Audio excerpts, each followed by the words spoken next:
우리들은 자신의 이름이 세상에 알려지기를 정말 원하죠. 성공했다고 하는 소리를 듣기를 원하는 거죠. 그래서 다른 사람들이 따라올 수 없는 아주 독보적인 존재가 되기를 원하는 마음들이 인간의 마음속에는 있습니다. 그래서 다른 사람들이 할 수 없는 일을 하기도 하죠. 그것은 성공이 행복을 누릴 수 있다는 마음의 생각 때문에 그렇습니다. 이런 희망과 놀라운 꿈들은 정말 젊을 때에 많이 갖는 일들이죠. 그런데 인생을 오래 살아서 약 한 50이나 60 정도 이렇게 나이가 들면 생각이 조금 바뀌어지게 되죠. 평범한 것이 행복이라는 것을 알게 된다는 얘기입니다. 돈을 많이 벌지 못해서도 밥만 잘 먹으면 행복하다는 생각을 갖게 되기도 하고, 더 나아가 명예가 높지 못해도 건강만 하면 행복하다는 생각을 갖게 됩니다. 오늘 본문에 보게 되면 아주 평범하게 신앙생활한 사람이 있는데 욥이라고 하는 사람이에요. 욥은 하나님을 특별하게 섬긴 사람이 아닙니다.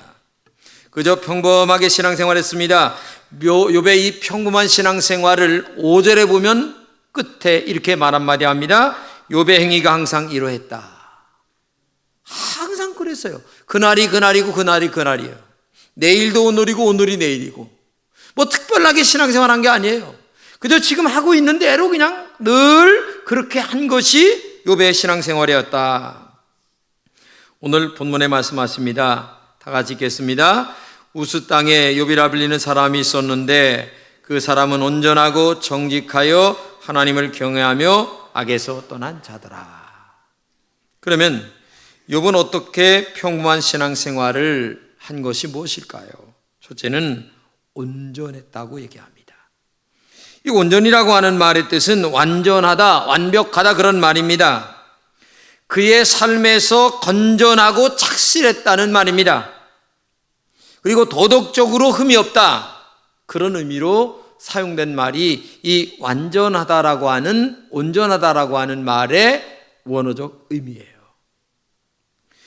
욥의 삶은 하나님이 오실 때에 흠이 없는 삶을 살았어요. 그러다 보니 욥의 신앙생활은 언제나 순결하고 깨끗했습니다. 누가 봐도 욥의 신앙생활을 볼 때에 야, 정말 잘한다, 아름답다 이런 생각을 할 정도로 욥의 신앙생활이 그저 그냥 매일 하는 일이었지만은 그렇게 살았다는 얘기죠. 나쁘다, 잘못했다, 그러면 안 된다 이런 말 한 번 들어본 적이 없는 욥이었어요. 이렇게 신앙생활한 것이 욥에게 특별한 것이 아니었어요. 왜? 매일 그렇게 사는 거니까. 평범했어요, 그냥. 욥에게는. 이게 중요한 겁니다. 우리가 신앙생활합니다. 여러 사람들과 만나서 살아가요. 그러면 없는 사람의 말을 합니다. 욕을 할 때가 있어요. 그러면 그 말이 돌고 돌아서 어떻게 됩니까? 그 사람의 귀에 나중에 들어가요. 그러면 얼마나 기분 나쁜지 씩씩거리고 그냥 화를 막 내면서 입에서 그냥 담지 못할 말을 하는 것이 인간이거든요. 근데 욥은 그렇지 않았어요. 나쁜 사람에게 이야기를 들어도 화낼 줄도 몰랐고, 자기 물건을 누가 가져가도 화낼 줄도 몰랐고, 누가 욥을 말하면 야, 욥은 너무 좋은 사람이야, 어떻게 세상에 저렇게 좋은 사람이 있을 수 있을까, 야, 욥은 신앙생활 너무나 잘하는 사람이야, 야, 욥처럼 나도 신앙생활 했으면 좋겠어 하는 얘기를 들을 정도로 그냥 일상 살아가는 생활이 그랬다는 얘기예요. 여러분, 우리가 신앙생활이라고 하는 것은 환경과 접하며 살기 때문에 현실을 넘기기가 어려운 것은 사실입니다. 고통스럽고 정말 힘들고 어려울 때가 많이 있습니다. 이번에도 명절 보니까 어떤 가족이 차 안에서 참 못할 짓을 했어요. 나는 인간적으로 이해를 해요. 그러나 이런 어려움과 고난이 올 때마다 여러분과 제가 온전해야 됩니다. 그 온전한 것이 특별하게 이번에 한번 해봐야지 이래서 온전해지는 것이 아니라 그저 살아가는 것이 온전해야 돼. 수준이 있는 신앙생활이 돼야 된다는 얘기예요. 매 오랫동안 교회는 다녔는데 판단하고 그 다음에 자기의 입맛에 맞는 것만 골라 먹으려고. 아니에요. 욥이 온전했다고 하는 말은 하나님 말씀대로 살았다라고 하는 얘기입니다. 환경이 어렵든 좋든 아무 상관이 없이 나는 하나님 말씀대로 살았다. 정말 십자가의 사랑을 여러분이 정말 안다면, 그리고 예수님의 보혈의 능력을 안다면, 하나님의 거룩한 성령의 능력 가운데 내가 구원받은 가치를 안다면 오늘 여러분과 제가 온전해져야 됩니다. 그것이 일상생활화되는 신앙생활이 돼야 이게 축복된 삶을 살아가지. 근데 매일 죽을 때까지 특별하게 한번 해봐야지 이 마음으로 살아가는 거예요. 한 번 온전해진 적이 없어. 그러니 우리의 믿음이 이거 어떻게 예수를 믿는 겁니까? 부탁합니다. 정말 여러분의 심령 속에 예수 그리스도의 보혈이 지금도 흐르고 있잖아요. 우리가 구원을 받았잖아요. 그러면 하나님 말씀대로 온전하게 살아가는 것이 평범하게 그냥 살아가는 여러분 되시기를 주님의 이름으로 축복합니다. 두 번째는 정직했다고 얘기합니다. 이 본문에서 이 정직했다고 하는 말의 원어적인 뜻은 곧다 아니면은 올바르다 그런 뜻이에요. 사람과 하나님과 양심에 대하여 정직했다는 얘기입니다. 욥은 모든 곳에서 정직했습니다. 억지로 애를 쓰려고 한 것 아무것도 없어요. 왜? 원래 정직했으니까. 내가 이번에 정직해야지, 이 일만은 정직해야지 이렇게 마음 먹은 적도 없어요. 왜? 처음서부터 정직하게 살았으니까. 그러니까 하나님이 이 욥을 가만히 내버려 두시겠어요? 정직함이 평범한 마음과 정신에 깔려 있었어요. 장수가 어디든지 정직한 생활이 되었단 말입니다. 도덕적으로 정직했습니다. 옳았다는 의미의 이 단어의 뜻은 마음의 도덕성에 대해서 곧았다 이런 뜻이에요. 이게 보이죠? 마음은 안 보이잖아요. 근데 안 보이는 내면의 세계가 하나님 앞에서 정직했다는 거예요. 근데 우리는 말은 이렇게 하고 삶은 저렇게 살고 이럴 경우가 있어요. 이중적일 때가. 근데 욥은 그렇지 않아요. 마음과 삶이 정직했어요. 하나님 아시니까, 하나님 보시니까, 하나님이 들으시니까. 이게 중요한 겁니다. 정직은 성군 다윗의 특징이기도 했습니다. 성경은 같이 읽겠습니다. 시작. 솔로몬이 이르되 주의 종 내 아버지 다윗이 성실과 공의와 정직한 마음으로 주와 함께 주 앞에서 행함으로 주께서 그에게 큰 은혜를 베푸셨고 주께서 또 그를 위하여 이 큰 은혜를 항상 주사 오늘과 같이 그의 자리에 앉은 아들을 그에게 주셨나이다. 여러분, 하나님 앞에 복받은 사람들의 모든 신앙의 중심은 정직했어요. 이게 얼마나 중요한가를 알아야 됩니다. 정직하다는 말은 사람들이 보기에도 옳았고 하나님이 보시기에도 옳았다는 얘기입니다. 그런데 우리가 정직하지 않을 때에는 하나님이 보실 때에는 틀려. 그런데 사람이 보실 때에는 옳을 때가 있어요. 왜? 이중적이라는 얘기죠. 내면의 세계의 마음 따르고 말하는 거 다르고 행동하는 거 다르니까. 근데 욥은 그렇지 않았어요. 마음과 삶이 항상 똑같았어요. 이게 얼마나 중요한가. 정직함이 그의 신앙생활이어야 합니다.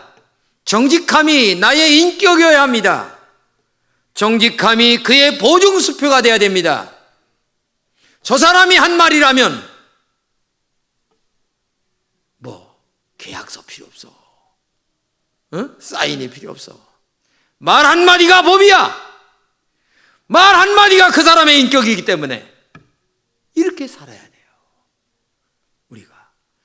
우리 사회가 얼마나 악합니까? 이런 악한 사회에 그들과 똑같이 살면 어떻게 되겠습니까? 그렇잖아요. 하나님을 믿는 우리들인데 이 악한 세월 속에서도 우리 금천교회 여러분들은 정직한 여러분 되시기를 주님의 이름으로 축복합니다. 그럼 뭐에 정직해야 될까요? 제일 중요한 게 양심의 정직이 첫 번째입니다. 양심이 정직해야 합니다. 그 다음에 말이 정직해야 합니다. 그 다음에 삶이 정직해야 합니다.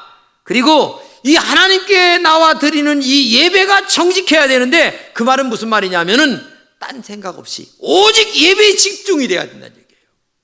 그리고 하나님께 드리는 11조가 정직해야 합니다. 여러분, 물질 정직하지 않는 사람은 모든 것에서 정직할 수가 없습니다. 저는 그렇게 생각해요. 하나님 앞에 11조 반은 떼어먹고 반은 내가 바친다 할 때에 반 더 있다고 해서 뭘 더 유익하겠어요? 하나님 앞에 정직하게나 사는 거예요. 전 세계적으로 돈을 가장 믿음 안에서 많이 버는 사람 중에 한 사람이 워너메이커, 백화점 왕. 그러니까 백화점을 처음 만든 사람이거든요. 근데 백화점을 어떻게 만들었느냐? 성경을 읽다가 느낀 거예요. 성경을 읽다 보니까 창세기에서부터 계시록까지 이거 저것이 한 권에 딱 합쳐져 있는 거예요. 그러니까 야, 사람들이 편리하도록 한 번 와가지고 이것저것 다 사는 거 만들면 좋겠다, 이런 생각을 해가지고 만들어서 히트를 친 거예요. 오늘의 백화점이 된 거예요. 근데 이 엄청나게 가난했는데 남의 집 점원으로 들어갔어요. 근데 하나님을 믿는 이 워너메이커가 주인한테 얘기하기를 정직하게 해야 됩니다 얘기했더니, 연마 그래가지고 돈 벌어? 사기도 쳐야지 마, 얘기를 하는 거예요. 그러니까 아닙니다. 첫 번에는 힘들어도 마지막은 돈 버는 것이 정직함입니다 하면서 고집을 세니까, 얘가 원래 성실하게 일을 하니까 그러면 네 말 한번 믿어보자. 그래가지고 주인이 워너메이커의 뜻대로 맡겼어요. 놀라운 사실은 워너메이커가 승리한 거예요. 주인이 얘기한 대로 사기쳤다가는 안 되는데 나중에 보니까 훨씬 사업이 더 잘 되는 거예요. 영국 교관에 보면 이런 말이 있습니다. 하루를 행복하려면 이발소에 가서 머리를 깨끗이 하면 하루가 행복해진다. 두 번째는 일주일을 행복하려면 결혼을 하라. 근데 이 말의 의미가 깊은 것 같아요. 결혼이 왜 일주일일까 하는 생각이 조금 더 연구해 보기로 하고, 한 달 행복하려면 말을 사라. 이게 달리는 타고하는 말, 요즘 말로 하면 자가용을 얘기하는 거예요. 그리고 1년 행복하려면 집을 사라. 그리고 평생을 행복하려면 정직한 인간이 되라. 그렇죠. 정직하면 첫 번에는 손해봐요.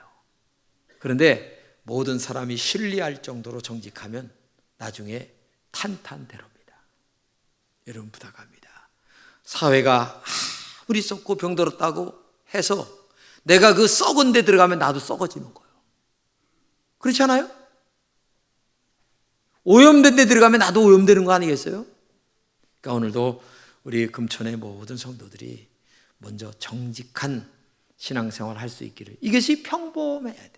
욥처럼 특별한 게 아니에요. 욥에게는 이게 너무나 정직한 게 자연스러운 거예요. 왜? 그렇게 평생을 살았으니까. 그런 은혜가 있기를 주님의 이름으로 축복합니다. 세 번째는 하나님을 경외했다, 이렇게 말했습니다. 이 본문에서 하나님을 경외한다는 말의 원어의 뜻은 하나님을 두려워한다, 그런 뜻이거든요. 두려워한다고 하는 말은 무서워서 두려워하는 게 아니에요. 존경스러워서 두려워한다는 얘기예요. 마치 아버지가 나를 낳으시고 길러주셨기 때문에 나는 그 아버지를 존경하기 때문에 그 아버지의 말의 권위에 순종하고 존경하는 것처럼, 하나님을 너무나 좋으신 하나님, 의미가 있으신 하나님, 대단하신 하나님이시기 때문에 나는 그분을 두렵고 떨림으로 경외한다. 무서워서가 아니라 마음과 삶에서 두려워야 합니다. 신앙생활에서 하나님을 진실로 경외하는 마음, 하나님을 두려워하는 마음은 하나님의 말씀대로 살아가는 마음을 얘기하는 거죠. 근데 성경에 보게 되면 하나님을 경외하는 자에게 세 가지 축복을 주셔요. 시편 128편에 보게 되면 경외하는 가정의 세 가지 축복. 첫째는 뭐냐? 수고한 대로 먹는다. 읽겠습니다. 내가 내 손이 수고한 대로 먹을 것이라 내가 복되고 형통하리로다. 여러분, 우리가 수고한 것보다 더 많이 받아야 축복으로 할 때가 많이 있어요. 그런데 절대 그렇지 않아요. 내가 수고하고 땀 흘린 것만큼만 먹어도 굉장한 축복이에요. 사실 수고한 대로 먹질 못하는 것이 인간이거든요. 왜? 생각해 보세요. 뿌린 대로 열매 거둡니까? 농사? 못해요. 왜? 다른 것이 와서 다 주워 먹거든요. 또 사업하는 대로 다 성공합니까? 열심히 사업을 했는데도 망하는 경우가 많이 있어요. 공부한 대로 다 잘 됩니까?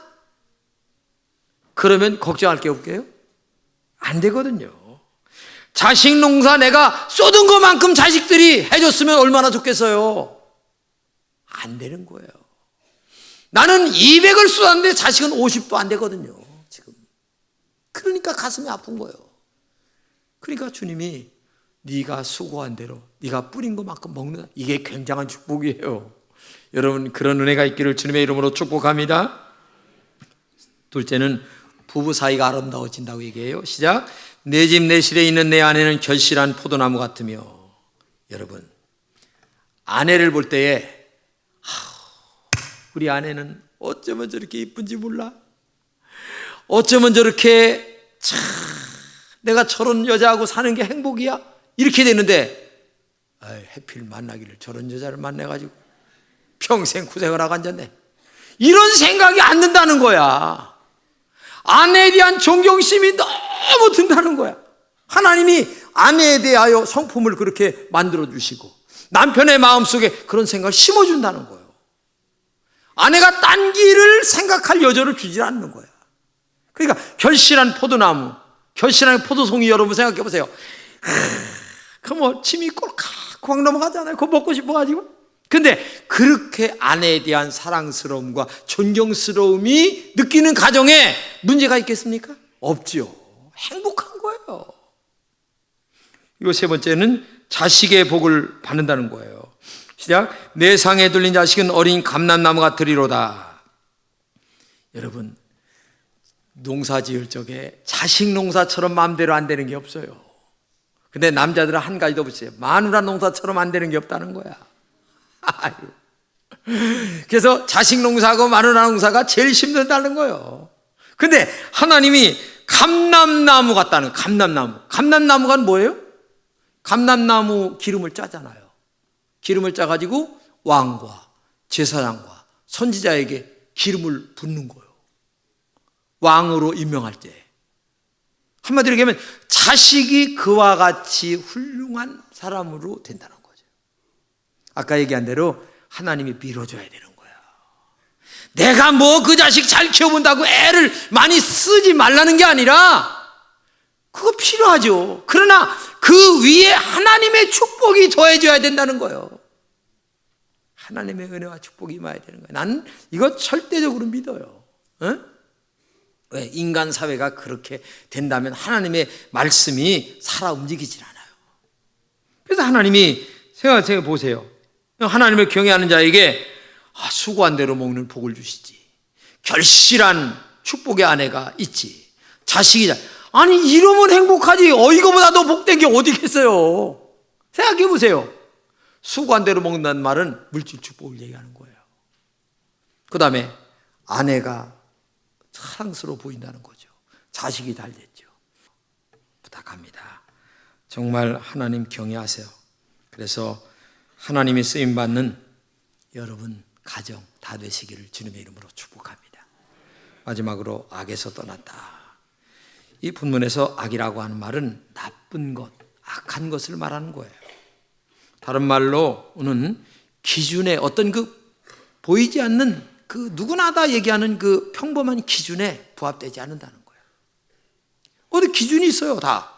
사회는 다 보이지 않는 기준이 있어요. 유익한 역할을 할 수 있는 자질이 없다는 거죠. 이런 것들은 다 악한 마음을 가졌다는 얘기입니다. 여호와 보시기에 악한 겁니다. 욥은 이런 악에서 떠났어요. 누가 보아도 참 욥은 훌륭한 사람이야. 어떻게 저렇게 살아갈 수 있을까? 이런 말을 들을 수 있는 사람이죠. 종교개혁자 마틴 루터는 우리 인간의 마음을 말 있잖아요. 타는 말과 같다 그랬어요. 그 말은 무슨 말이냐면은 말은 기사가 올라타고 째찍기도 하고 가라면 가고 오라면 오고 서오라면 섭니다. 그런데 그 기사가 올라타는 사람이 누구냐에 따라 말의 행위가 달라지는 거예요. 만약에 하나님이 내 마음의 주인이 되어 나를 운전한다면, 말을 몬다면 하나님은 정말 정상적인 말을 몰실 거예요. 그런데 만약에 악한 것이 내 마음에 들어와서 나의 인생을 운전한다면 어떻게 되겠어요? 그래서요, 정말 그 보네포 같은 분은 그 히틀러 정권 시절에 있었던 유명한 목사님이신데, 보네포가 고민했던 것 중에 하나가 이거예요.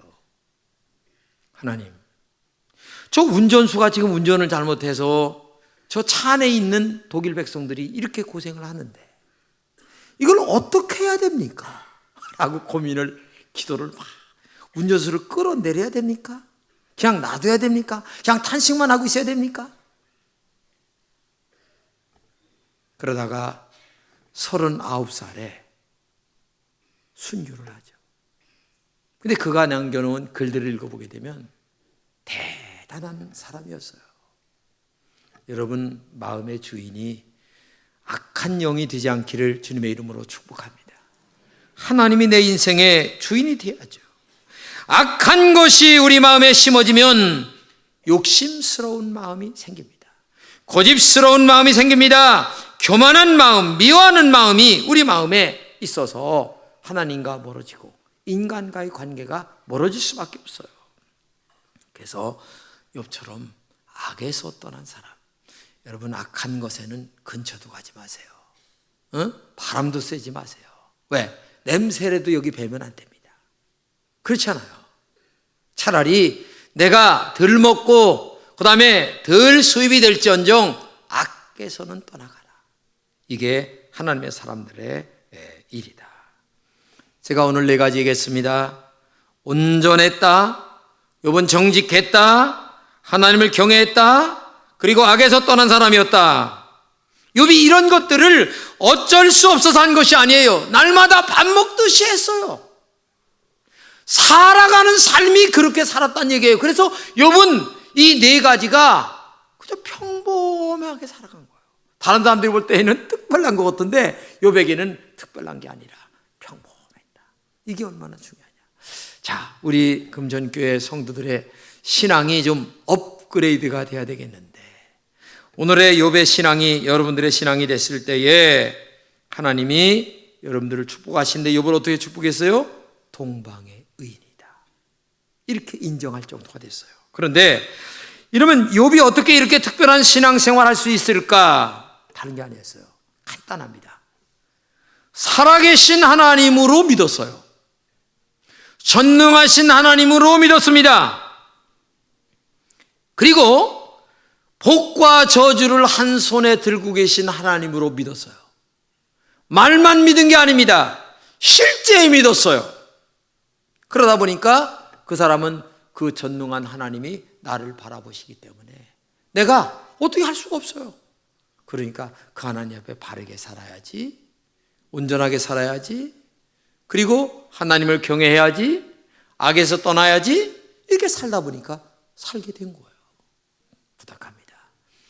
평범한 욥처럼 오늘 이 시대에 정직하게 사시고 악에서 떠나고 하나님을 경외하고 그리고 정말 온전히 하나님을 경외하는 여러분 되시기를 주님의 이름으로 축복합니다.